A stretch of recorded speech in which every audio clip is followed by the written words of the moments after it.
साथीहरु यदि तपाईले आफ्नो फेसबुक पेज मोनेटाइज गर्नुभएको छ भने त्यस्तो अवस्थामा तपाईले प्रत्येक महिना यदि फेसबुकबाट $100 इन्कम गर्नुहुन्छ भने तपाईलाई $100 फेसबुकले तपाईको बैंक खातामा पठाइदिने गर्छ। यस्तो अवस्थामा तपाईको बैंक खातामा त्यो पैसा आयो कि नै, पेड भयो कि नै, यो सबै कुरा तपाईले कसरी चेकआउट गर्न सक्नुहुन्छ भिडियो अन्तर्गत रहेर सिकाउन गइरहेको छु। यदि तपाईले पनि आफ्नो पेजबाट इन्कम गरिसकेपछि बैंक एकाउन्टसम्म आउँदा कसरी चेकआउट गर्ने भन्ने जान्न चाहनुहुन्छ भने भिडियोलाई हेर्दै गर्नु होला। अब मैले जस्ट यहाँनिर मोबाइल स्क्रिन शेयर गर्न चाहन्छु। जस्ट तपाईले हेर्न सक्नुहुन्छ यहाँनिर फेसबुक रहेको छ। मैले फेसबुकमा टच गर्छु।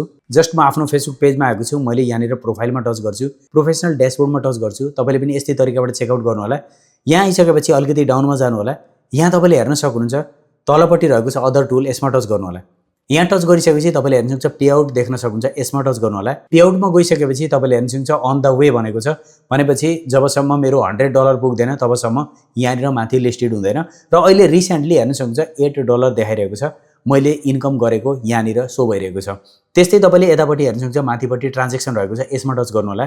यहाँ गइसकेपछि तपाईले चेकआउट गर्न सक्नुहुन्छ फेसबुकले तपाईलाई लास्ट टाइममा कति पैसा पठाएको थियो र त्यो पेड भयो कि नै भनेर। अलिकति तल हेर्न सक्नुहुन्छ मेरो बैंक खाता देखाइरहेको छ र साथसाथै पेड भनेर देखाइरहेको छ। मेरो पहिलो पेमेन्ट यहाँनिर हेर्न सक्नुहुन्छ कति आएको थियो। जस्ट मैले यसमा टच गरेर चेकआउट गर्न सक्छु। तपाईले पनि यस्तै त्यसमा टच गर्नु होला। टच गर्दा बित्तिकै तपाईले हेर्न सक्नुहुन्छ माथिपट्टि कति डलर पेमेन्ट भयो यहाँ देखाएको छ र सेन्ट फेब्रुअरी 21 मा यसले सेन्ड गरेको थियो र मलाई आज रिसिभ भएको छ।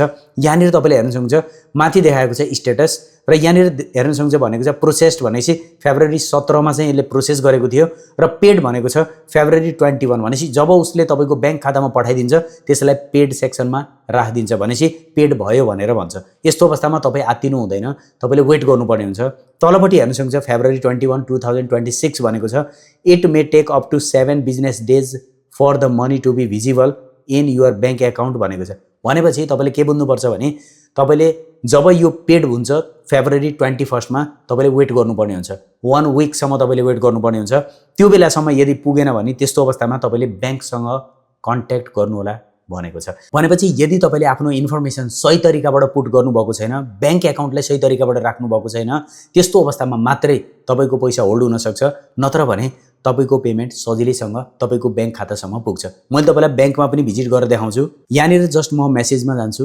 यहाँनिर हेर्न सक्नुहुन्छ मेटाले पठाएको माथि देखाइरहेको छ कति अमाउन्ट पठाएको थियो र साथसाथै तपाईले तलपट्टि हेर्न सक्नुहुन्छ मेटाले पठाएको पैसाबाट पनि मेरो कति ट्याक्स काटेको थियो। 5% टीडीएस प्रत्येक पटक तपाईले कतैबाट पनि इन्कम गर्नुहुन्छ भने काटिने गर्छ। युट्युबमा पनि यस्तै हो, फेसबुकमा पनि यस्तै हो। यस्तो तरिकाबाट यदि तपाईले पनि फेसबुकबाट इन्कम गर्नुहुन्छ भने तपाईले सजिलैसँग चेकआउट गर्न सक्नुहुन्छ के कसरी तपाईको बैंक खातामा पैसा पेमेन्ट हुन्छ। आशा गर्दछु भिडियो हेरिसकेपछि तपाईले राम्रोसँग बुझ्नु भएको छ कि कसरी हामीले आफ्नो फेसबुक पेमेन्टलाई चेकआउट गर्न सकिन्छ। भिडियो तपाईलाई कस्तो लाग्यो कमेन्ट सेक्सनमा कमेन्ट हाल्दिनु होला। साथीहरुमा चाहिँ भिडियोलाई शेयर गरिदिनु होला र मसँग पर्सन जोडिन चाहन्छ भने टेक्निकल विषय इन्स्टाग्राम आइडी र ट्विटर आइडीमा फलो गर्नु होला। Thanks for watching this video.